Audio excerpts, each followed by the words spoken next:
Sveiki, sveiki. Šiandien pristatysiu dar kelias funkcijas datoms.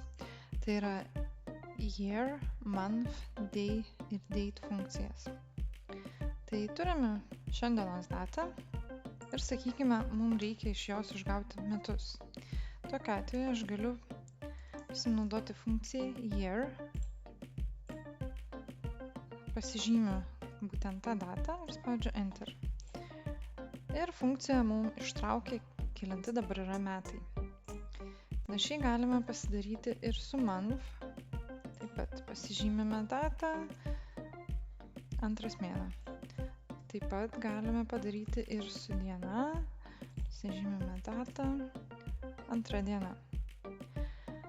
Galbūt jūs kaip tik turite kažkokią duomenų lentelę, kur jums kiekvienam stulpelį taip ir yra išdėstyta.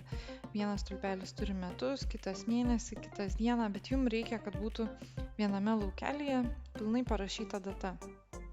Tokiu atveju galite panaudoti funkciją date. Ir čia matote, jūsų prašo trijų